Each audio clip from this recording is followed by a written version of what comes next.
السلام عليكم، ايه الاخبار؟ حضروا كوبايه الشاي او النسكافيه وتعالوا نحضر الكشري بتاع المحلات بالظبط بنفس التكات بتاعته كلها، وصلصه المحلات والبصل المقرمش، واكيد لازم نحضر الدقه وشطه الزيت والصلصه بتاعت كشري المحلات. واول حاجه خالص كنت بدات الصبح ان انا نقعت الحمص لمده ساعتين، بعد كده غيرت له الميه بتاعته وضفت عليه كمان فص ثوم وكزبره وكمون وشطه، وضفت عليه معلقه صغيره من البهارات وطماطميه او معلقه من الصلصه، وبعد كده رفعته على النار وسبته لغايه ما الكشري استوى تمام. والعدس كان منقوع في ميه مغليه، بعد كده رفعته على النار بعد ما اتنقع لمده نص ساعه، ابتديت ان انا اضيف معاه معلقه من الكمون، وقبل ما يقرب يستوي ضفت له كمان الملح بتاعه. كده في خطوه واحده بس باقيه للعدس هقول لكم عليها اول ما نحضر البصل بتاع الكشري. واساس الطعم بتاع الكشري بتاع المحلات بيكون البصل المقرمش او الورد. يلا نبتدي نحضره مع بعض وهيفضل مقرمش معاكم لتاني يوم.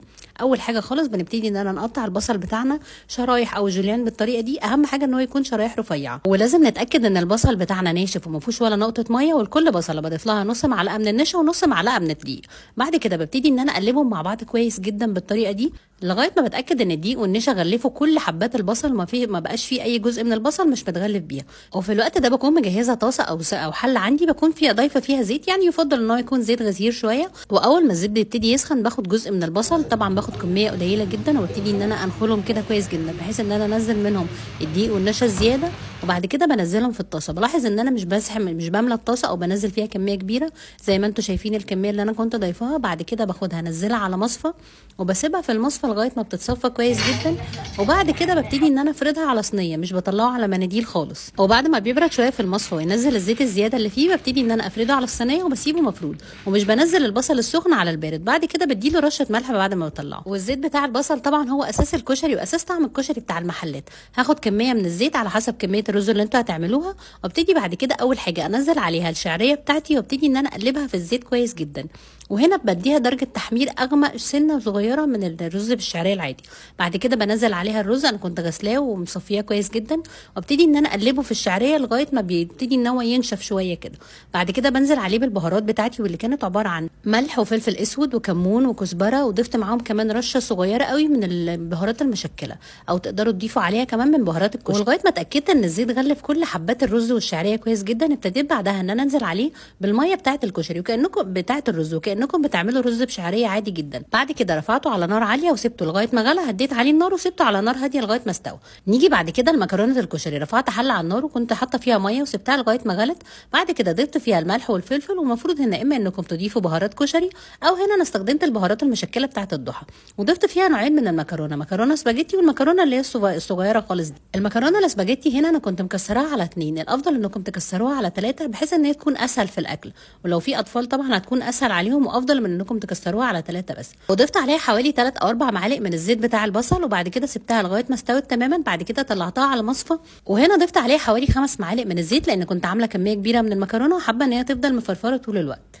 بعد كده بقى نيجي للصلصات والدقه بتاعه الكشري. واول حاجه هنعملها هي تكون الصلصه الحمراء بتاعه الكشري. والصلصه بتاعه الكشري بيكون فيها بصل يا جماعه، اخدت لها حوالي معلقتين من الزيت بتاع البصل اللي كان متحمر شويه وضفته لغايه ما اخد لون تحمير زياده شويه، وضفت عليها حوالي معلقتين من الثوم. انا هنا بقول لكم انا كنت عامله كميه كبيره، ضفت عليها معلقتين من الثوم وابتديت ان انا اقلبه معاه لغايه ما ريحه الثوم ابتدت تظهر، بس يعني بياخد لون بسيط قوي. بعد كده ضفت عليهم نص معلقه من الكزبره، وقلبت الكزبره مع الثوم والبصل. بعد كده نزلت عليهم بحوالي 4 معالق من الخل وقلبتهم مع بعض، وكنت مجهزه في الوقت ده صلصه طماطم. والصلصه هنا كانت محتاجه انها تتخلط او تتضرب في الخلاط شويه اكتر من كده. بعد كده رجعت اخدت البيوري بتاعها وضربته بالهاند بلندر رجعته عليها تاني، وضفت لها معلقتين من الصلصه المركزه اللي بتكون في البرطمانات. بعد كده نيجي بقى للبهارات بتاعه صلصه الكشري واللي هتخليها 100% نفس بتاعه المحلات بالظبط. ضفت لها معلقه متوسطه من السكر، وضفت معاها كمان معلقه من بهارات الكشري، او تقدروا تستخدموا ميكس البهارات اللي قلت لكم عليه. بعد كده اهم حاجه المكون اللي بيدي صلصه الكشري الطعم المميز بتاعها نفس بتاع المحلات هي رشه من جوز الطيب، بالظبط بتديها نفس الطعم بتاع كشري المحلات بالظبط. والدقه بتاعت الكشري تقدروا تعملوها على البارد من غير ما ترفعوها على النار، او انكم ترفعوها على النار لمده 3 4 دقائق. انا النهارده هرفعها على النار. جبت كوبايه من الميه وضفت فيها كمان حوالي 4 ل 5 فصوص من الثوم وملح وشطه وكزبره وكمون. اكتب لكم في الكابشنز بالظبط الكميات كانت قد ايه. بعد كده بعد ما رفعته على النار وسبته يغلي شويه، ضفت عليه حوالي 4 معالق وعصير ليمونه كامله، وسبته على النار لمده حوالي من 3 ل 4 دقائق لغايه ما غلى والاطعمه بتاعته كلها امتزجت مع بعض. طبعا تقدروا ان انتوا تعملوه على البارد بميه مغليه من الكاتل. وثالث نوع من الصلصه اللي بيحضروها محلات الكشري بتكون شطه الزيت، واللي هنضيف لها حوالي 3 معالق من الزيت، وهنضيف عليهم حوالي معلقه او معلقه ونص من الشطه، وبسيب الشطه في الوقت ده مش بقلبها خالص لغايه ما بتبتدي ان هي تمتزج مع الزيت، وبتبتدي ان الروائح بتاعه الشطه والزيت كلها تطلع. واول ما الشطه والزيت هيبتدوا ان هم يغلوا مع بعض هضيف عليها باقي المكونات، وهضيف عليها حوالي معلقه ونص من الدقه اللي احنا كنا حضرناها مع بعض، وهضيف عليها كمان حوالي معلقتين من الصلصه. وكميه الصلصه بتعتمد على ان انتوا حابين الشطه بتاعتكم تكون مشطشطه قد ايه. لو حابينها تكون مشطشطه قوي تقدروا ان انتوا تقللوا الدقه، ولو حابينها تكون مشطشطه زياده تقدروا ان انتوا تزودوا الشطه. انا تقريبا لخبطت في الجزء ده. وبكده نكون خلصنا كل الكشري بتاع المحلات بكل التركات بتاعته. والعدس انا كنت بعد ما سلقته ابتديت ان انا صفيته وضفت عليه حوالي 4 معالق من الزيت بتاع الكشري، وطبعا البصل اللي كنا حضرناه مع بعض، وشوفوا قد ايه مقرمش، ويفضل معاكم مقرمش لغايه تاني وتالت يوم. والمكرونه بتاعه الكشري زي ما انتم شايفينها مش ملزقه ببعض ومفرفره وتحفه جدا. والحمص اتسلق وبقى جاهز معانا، وانا بفضل ان انا اصفيه شويه قبل ما بضيفه على الكشري. والرز استوى خلاص وكله جاهز، ونيجي لاهم جزء، هي اننا نركب الطبق بتاعنا وندوق الكشري اللي عملناه.